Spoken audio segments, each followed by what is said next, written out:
The following content is provided under a Creative Commons license. Your support will help MIT OpenCourseware continue to offer high-quality educational resources for free.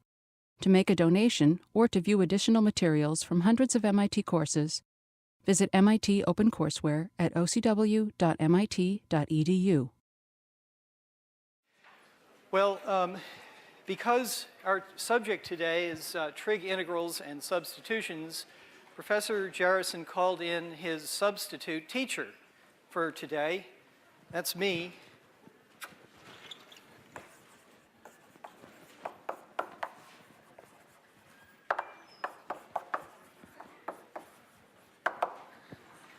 Professor Miller. And I'm going to try to tell you about trig substitutions and trig integrals, and I'll be here tomorrow to do more of the same as well. So this is about trigonometry, and maybe the first thing I'll do is remind you of some basic things about trigonometry.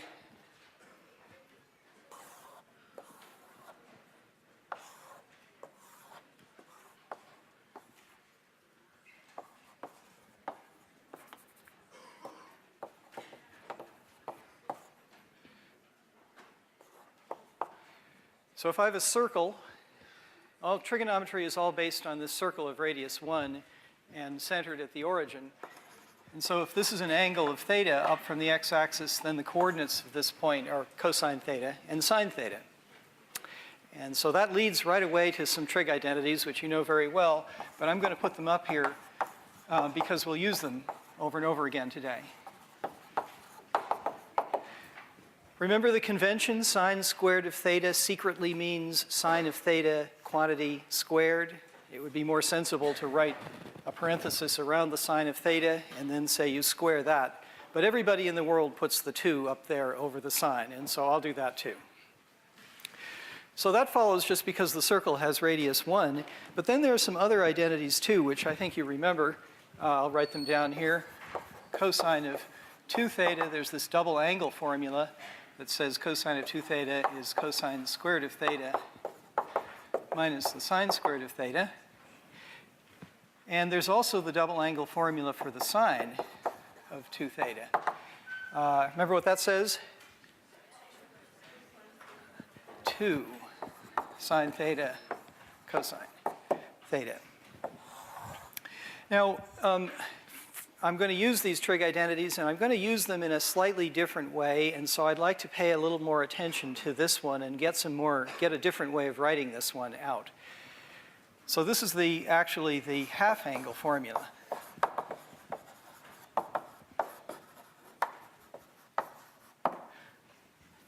And that says I'm going to try to express the cosine of theta in terms of the cosine of 2 theta. So if I know the cosine of 2 theta, I want to try to express the cosine of theta in terms of it.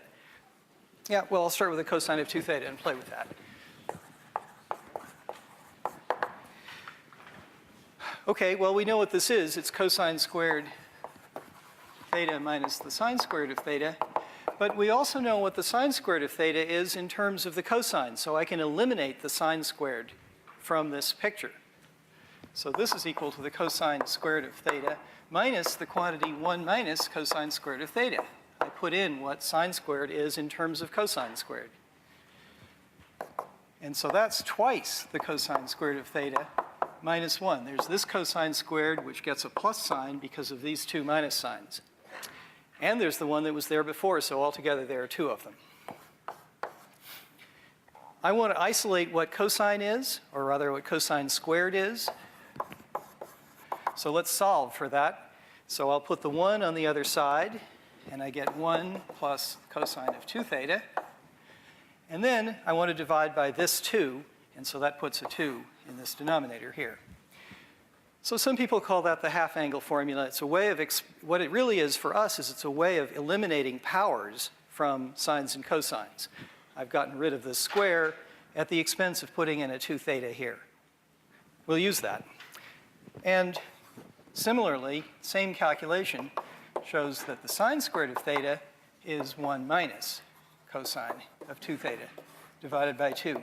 Same cosine, in that formula also, but it has a minus sign for the sine squared. Okay, so that's my little review of trig identities that we'll make use of as this lecture goes on. I want to talk about trig integrals, and you know some trig integrals, I'm sure, already. Well, let me write the differential form first. You know that d sine theta, or maybe I'll say d sine x, is, let's see, that's the derivative of sine x times dx, right? The derivative of sine x is cosine of x dx. And so if I integrate both sides here, the integral form of this is the integral of the cosine of x dx is the sine of x plus a constant. And the same way, d cosine of x is minus the sine of x dx, right? The derivative of the cosine is minus the sine. And when I integrate that, I find the integral of the sine of x dx is minus the cosine of x plus c. So that's our starting point. And the game today, for the first half of the lecture, is to use those basic integration formulas together with clever use of trig identities in order to compute more complicated formulas involving trig functions. So the first topic is to think about integrals of the form sine to the nth power of x, cosine to the nth power of x dx, where here I have in mind m and n are non-negative integers. So let's try to integrate these. I'll show you some applications of these pretty soon.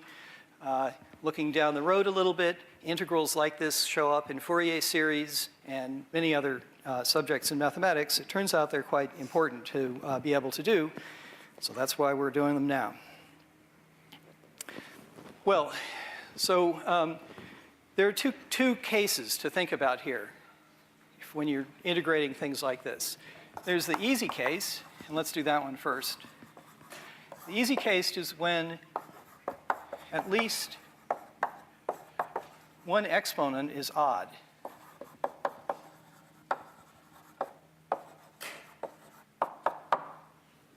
That's the easy case. So, for example, suppose that I wanted to integrate, well, let's take the case m equals 1.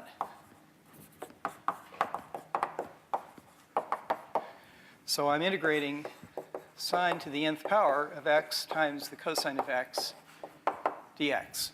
I'm taking, I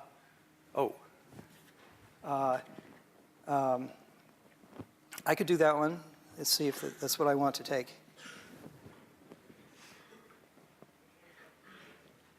Yeah. My confusion is that I meant to have this a different power. You were thinking that. So let's do this case when m is 1. So the integral I'm trying to do is any power of the sine times the cosine. Well, here's the trick. Use this formula up at the top there to see cosine of x dx as something that we already have on the blackboard. So the way to exploit that is to make a substitution. The substitution is going to be u is the sine of x. And here's why. Then this integral that I'm trying to do is the integral of u to the n. That's already a simplification. And then there's that cosine of x times dx. When you make a substitution, you've got to go all the way and replace everything in the expression by things involving this new variable that I've introduced. So I'd better get rid of the cosine of x dx and rewrite it in terms of du, or in terms of u. And I can do that because du, according to that formula, is the cosine of x dx. Let me put a box around that. That's our substitution when you make a substitution, you also want to compute the differential of the variable that you substitute in. So the cosine of x dx that appears here is just exactly du, and I've replaced this trig integral with something that doesn't involve trig functions at all. This is a lot easier. We can just plug into what we know here. This is u to the n plus 1 over n plus 1 plus a constant, and I've done the integral. But I'm not quite done with the problem yet, because to be nice to your reader and to yourself, you should go back at this point, probably go back and get rid of this new variable that you introduced. You're the one who introduced this variable u. Nobody except you really knows what it is, right? But the rest of the world knows what they asked for in the first place. That involved x. So I have to go back and get rid of this, and that's not hard to do in this case because u is the sine of x. And so I make this back substitution, and that's what you get. So there's the answer. Okay, so the game was I used this odd power of the cosine here, and I could see it appearing as the differential of the sine. So that's what made this substitution work. Let's do another example to see how that works out in a slightly different case.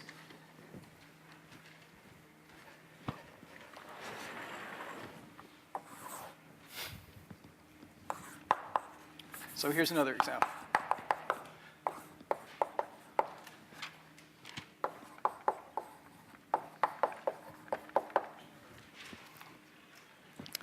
Okay, now I do have an odd power. One of the exponents is odd, so I'm in the easy case, but it's not 1. Okay, the game now is to use this trig identity to get rid of the largest even power that you can from this odd power here. So use sine squared of x is 1 minus the cosine squared of x to eliminate a lot of powers from that odd power. Watch what happens. So this is not really a substitution or anything. This is just a trig identity. This sine cubed is sine squared times the sine, and sine squared is 1 minus the cosine squared of x, and then I have the remaining sine of x, and then I have cosine squared of x dx. So let me rewrite that a little bit to see how this works out. This is the integral of cosine squared of x minus, and then there's the product of these two, that's cosine to the fourth of x, times the sine of x dx. So now I'm really exactly in the situation that I was in over here. I've got a single power of a sine or cosine. It happens that it's a sine here, but that's not going to cause any trouble. We can go ahead and play the same game that I did there. So far I've just been using trig identities, but now I'll use a trig substitution.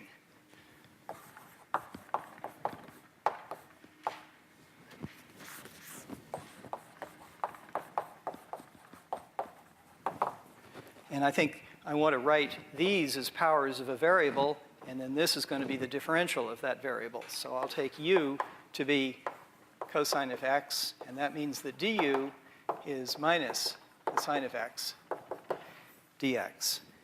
There's the substitution.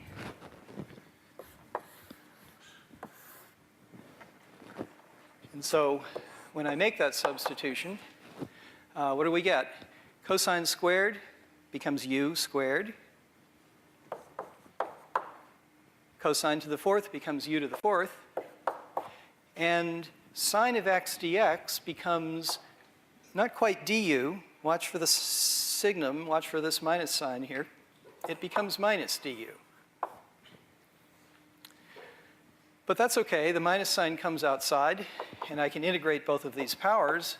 So I get minus u cubed over 3. And then this fourth power gives me a fifth power when I integrate. And don't forget the constant. Am I done? Not quite done. I have to back substitute and get rid of my choice of variable u and replace it with yours. Questions?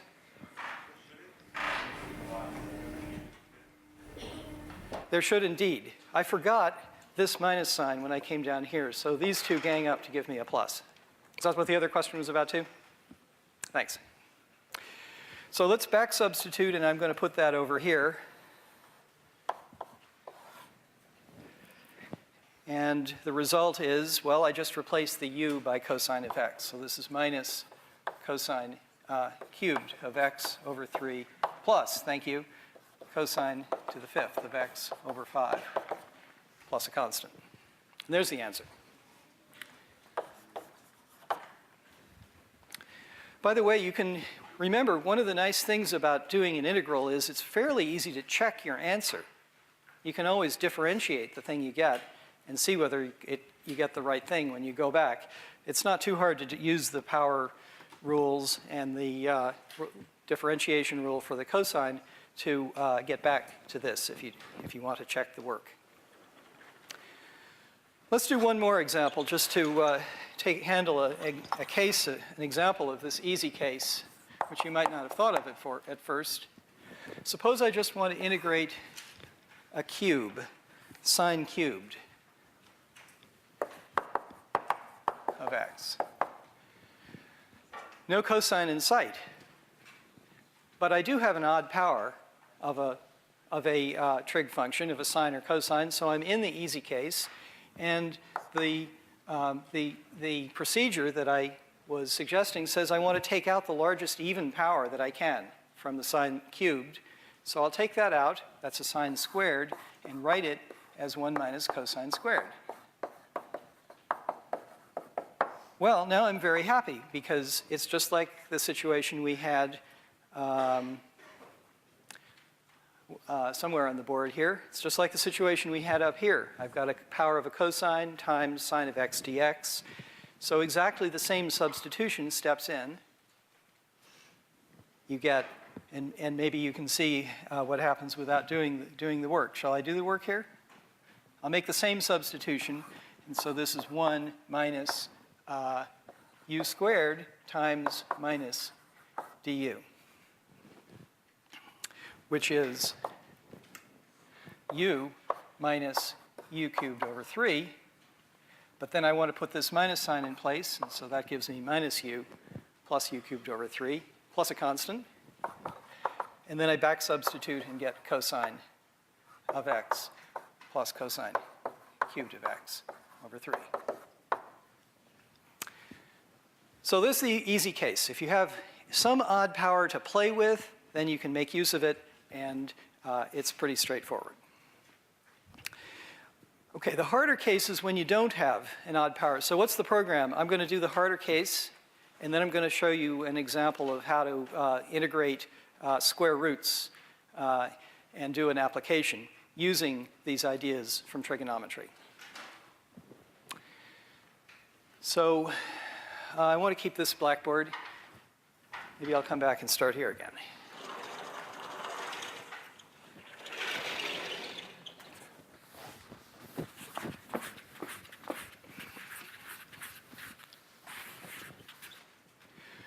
So the harder case is when there are only even exponents. I'm still trying to integrate the same form, but now all the exponents are even, so we have to do some game. And here the game is use the half-angle formula, which I've just erased very sadly on the board here. Maybe I'll rewrite them over here so we have them on the board. I think I remember what they were.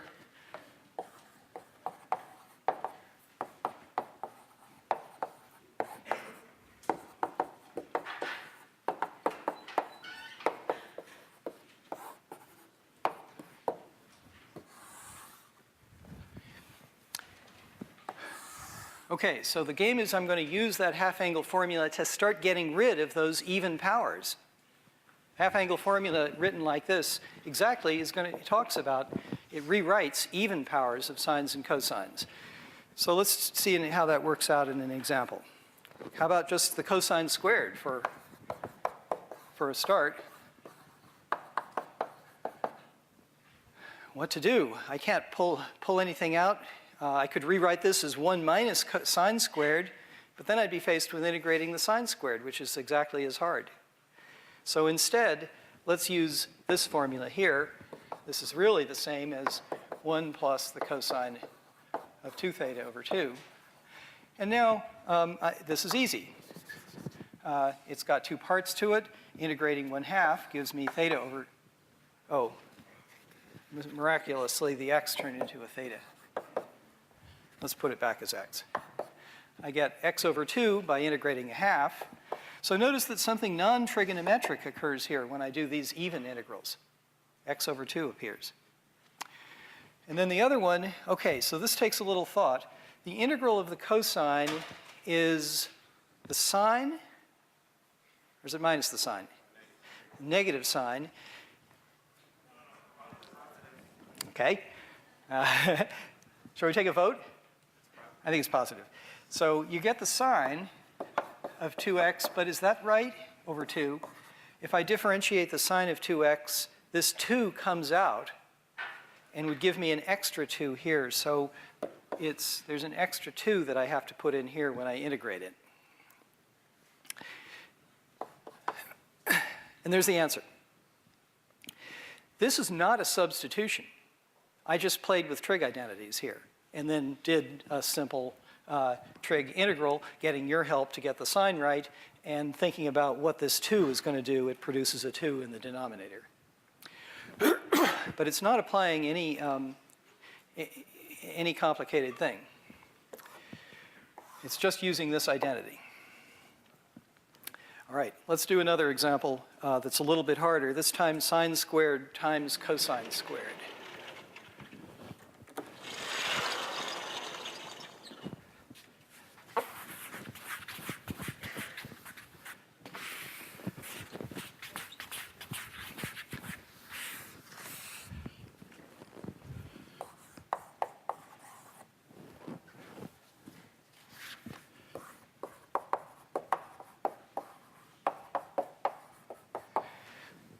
Again, no odd powers. I've got to work a little bit harder.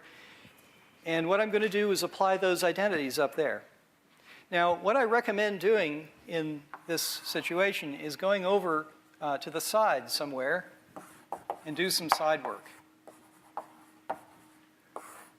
Because it's all just playing with trig functions. It's not actually doing any integrals for a while. So I guess one way to get rid of the sine squared and the cosine squared is to use those identities, and so let's do that. So the sine is 1 minus the cosine of 2x over 2, and the cosine is 1 plus the cosine of 2x over 2. So I just substitute them in, and now I can multiply that out, and it's not, what I have is a difference times a product. Sorry, difference times a sum. So you know a formula for that. Taking the product of these two things, well, there will be a 4 in the denominator. And then in the numerator, I get the square of this minus the square of this, right? A minus b times a plus b is a squared minus b squared. So I get that. Well, I'm a little bit happier because at least I don't have 4. I don't have 2 different squares. I still have a square. I want to integrate this. I'm still not in the easy case. I got myself back to an easier hard case. Okay? But we do know what to do about this because I just did it up there. And I could play into this formula that we got, but I think it's just as easy to start to continue to calculate here, use the half angle formula again for this, and continue on your way. So I get a quarter from this bit, and then minus a quarter of the cosine squared of 2x. Okay, now when I plug in 2x in for theta there in the top ord, I'm going to get a 4x on the right-hand side. So it comes out like that. And I guess I could simplify that a little bit more. This is a quarter. Oh, but then there's a 2 here. It's half that. So then I can simplify a little more. It's a quarter minus an eighth, which is an eighth.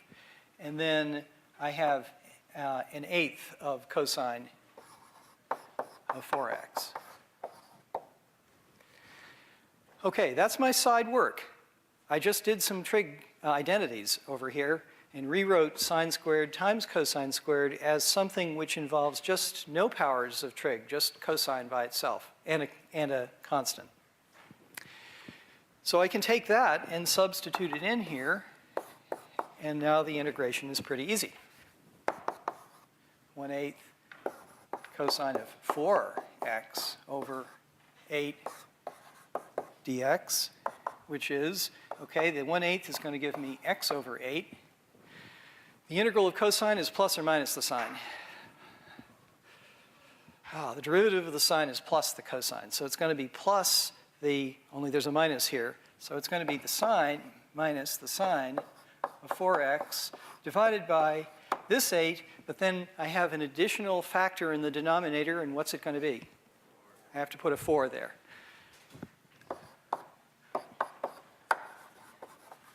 So we've done that calculation too.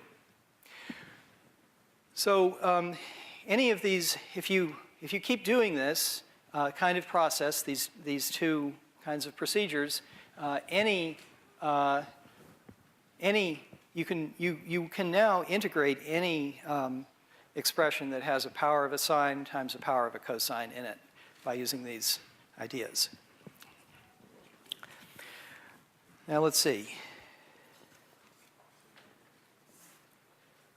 Oh, Leah, let me give you an alternate method for this last one here.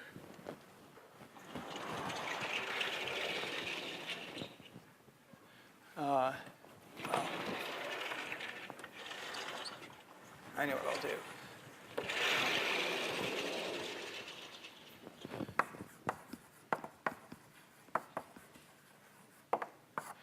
Let me give an alternate method for doing, really doing the side work over there. I'm trying to deal with sine squared times cosine squared. Well, that's the square. That's the square of the sine of x times the cosine of x. And the sine of x times the cosine of x shows up right here in another trig identity. So we can make use of that too. That reduces the number of factors of sines and cosines by 1, so it's going in the right direction. This is equal to 1/2 sine of 2x squared, right? Sine times cosine is a half, let's say this right. It's sine of 2x over 2, and then I want to square that. So what I get is the sine squared of 2x over 4. Which is, well, I'm not too happy yet because I still have an even power. Remember, I'm trying to integrate this thing in the end. Even powers are bad. I try to get rid of them by using that formula for the half angle formula. So I can apply that to the sine of x here again. I get 1/4 of 1 minus the cosine of 4x divided by 2. That's what the half angle formula says for the sine squared of 2x, and that's exactly the same as the expression that I got up here as well. It's the same expression that I have there. So it's the same expression as I have here. So this is just an alternate way to play this game of using the half angle formula. Okay, let's do a little application of these things and change the topic a little bit.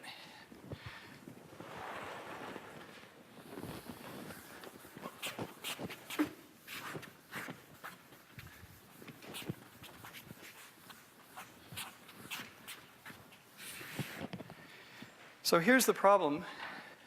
So this is an application. and example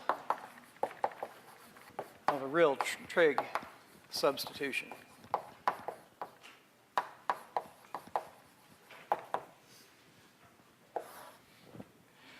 So here's the problem I want to look at.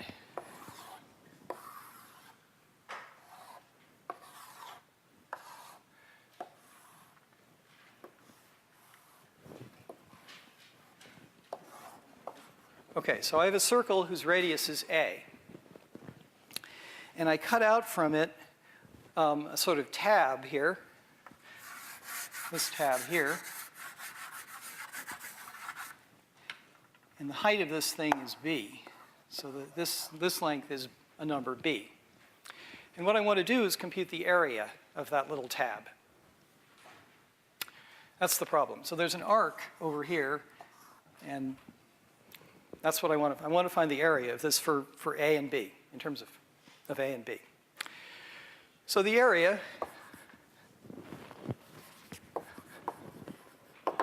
well, I guess one way to compute the area would be to take the integral of y dx. I think you've seen the idea of splitting this up into vertical strips whose height is given by a function y of x, and then you integrate that. That's an interpretation for the integral. The area is given by y dx. But that's a little bit awkward because my formula for y is going to be a little strange. It's constant value of b along here, and then at this point it becomes this arc of the circle.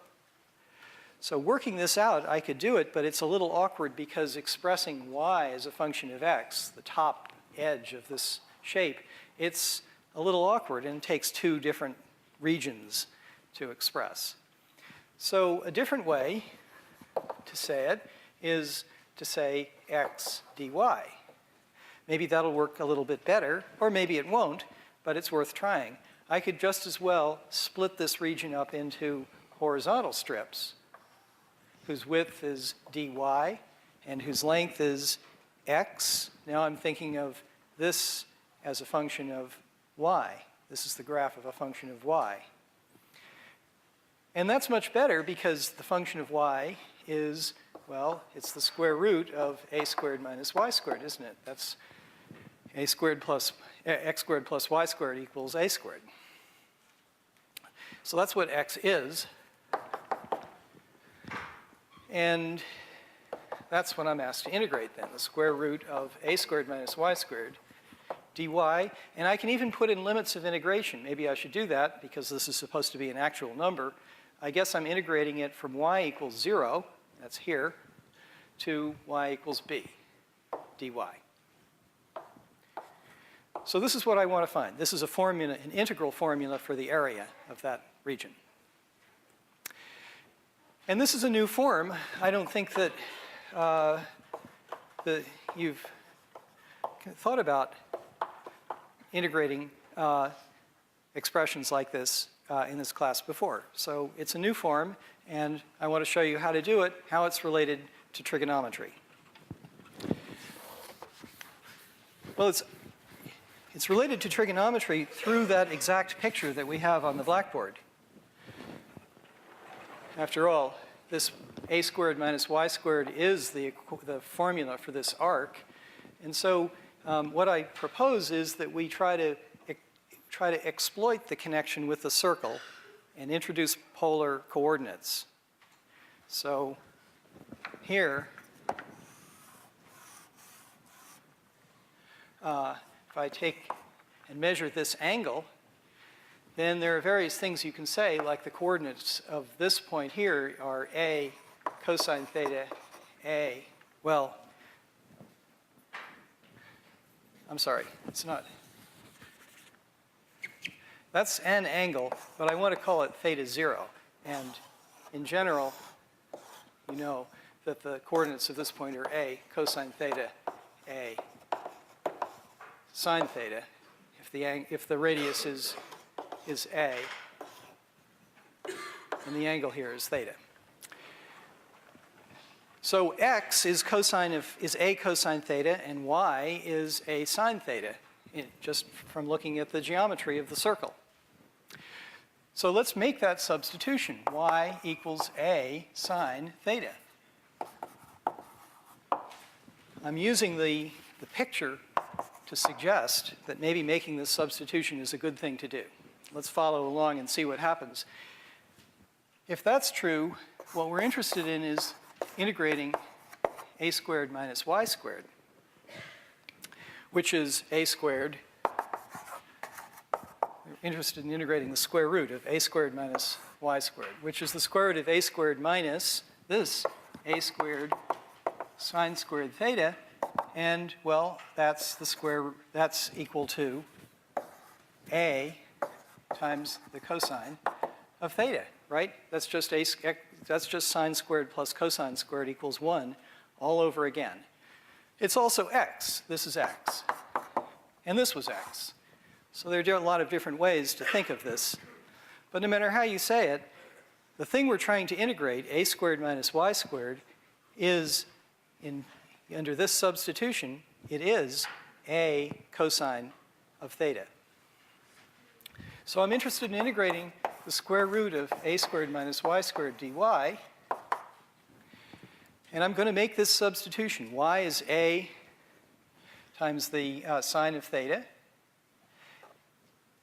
And so under that substitution, I've decided that the square root of a squared minus y squared is a cosine theta. That's this. What about the dy? Well, I'd better compute the dy. So dy, just differentiating this expression, is a cosine theta d theta. So let's put that in. dy is a cosine theta d theta.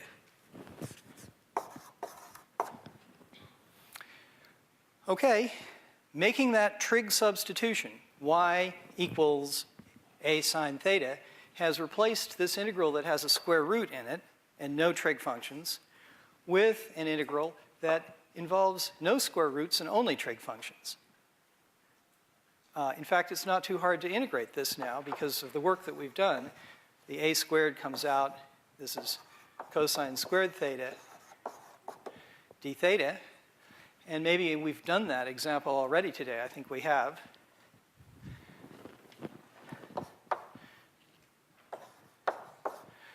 Maybe we can think it through, but maybe the easiest thing is to look back at notes and see what we got before. That was the first example in the hard case that I did. And what it came out to, I used x instead of theta at the time.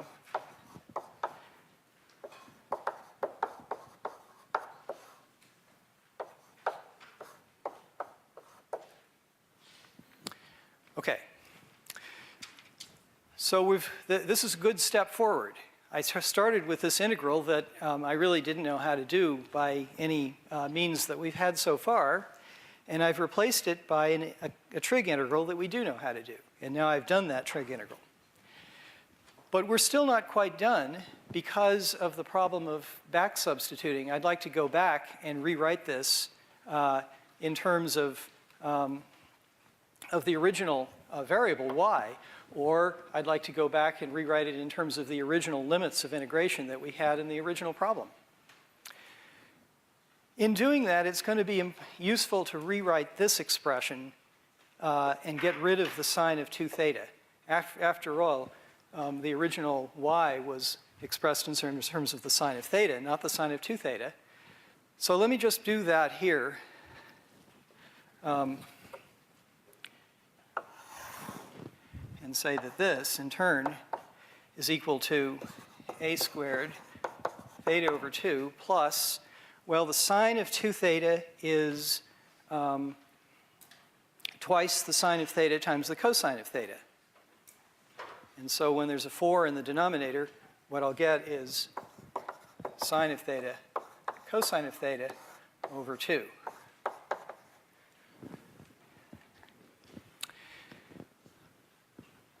I did that because I'm getting closer to the original terms that the problem started with, which was sine of theta.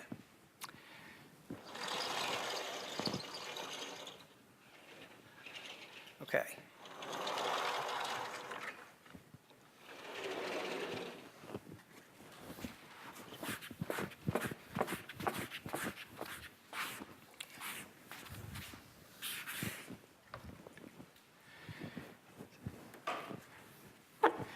So let me write down the integral that we have now. The square root of a squared minus y squared dy is, so far, what we know is a squared theta over 2 plus sine theta cosine theta over 2 plus c.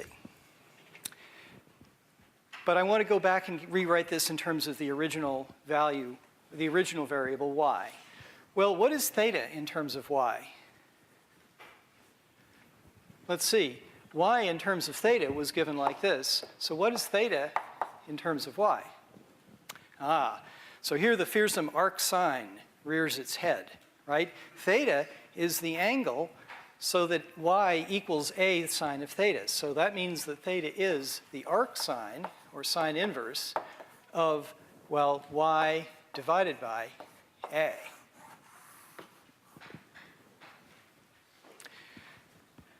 So that's the first thing that shows up here, arc sine of y over a all over 2. That's this term. Theta is the arc sine of y over a divided by 2. What about the other side here?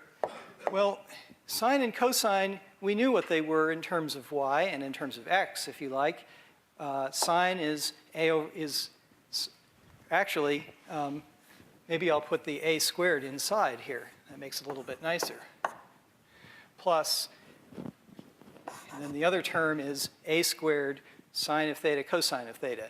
So the a times sine of theta is just y. Maybe I'll write this a sine of theta a cosine of theta over 2 plus c. And so I get the same thing. And now here, a sine of theta, that's y. And what's the a times the cosine of theta? It's x, or if you like, it's the square root of a squared minus y squared.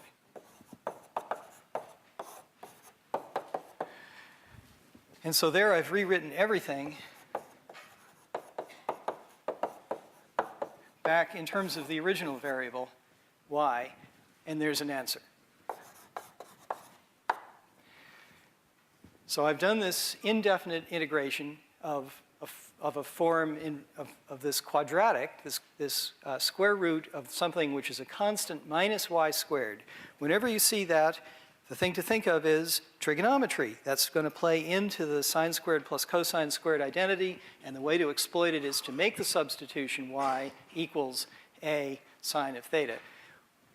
You could also make a substitution y equals a cosine of theta if you wanted to, and the result would come out to be exactly the same in the end. I'm still not quite done with the original problem that I had, because the original problem asked for a definite integral. So let's just go back and finish that as well.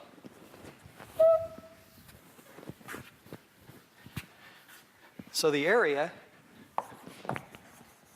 was the integral from 0 to b of this square root.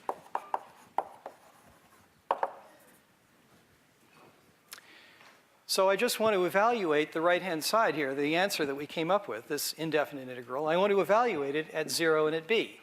Well, let's see. When I evaluate it at b, I get a squared times the arc sine of b over a over 2 plus y, which is b, times the square root of a squared minus b squared, putting y equal to b, divided by 2. So I've plugged in y equals b into that formula. This is what I get. Then when I plug in y equals 0, well, the sine of 0 is 0, so the arc sine of 0 is 0. So this term goes away. And when y is equal to 0, this term is 0 also, and so I don't get any subtracted terms at all. So there's an expression for this. Notice that this arc sine of b over a, that's exactly this angle. The arc sine of b over a, it's the angle that you get when y equals b. So this theta is the arc sine of b over a. I'll put this over here.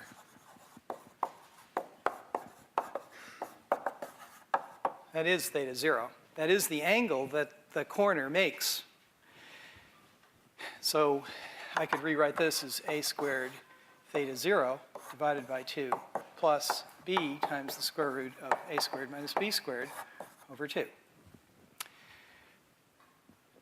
Let's just think about this for a minute. I have these two terms in the sum. Is that reasonable? The first term is a squared, that's the radius squared, times this angle times a half. Well, I think that is exactly the area of this sector. A squared theta over 2 is the formula for the area of the sector. And this one, this is the vertical elevation, this is the horizontal. A squared minus b squared is this distance, square root of a squared minus b squared. So the right-hand term is b times the square root of a squared minus b squared divided by 2. That's the area of that triangle.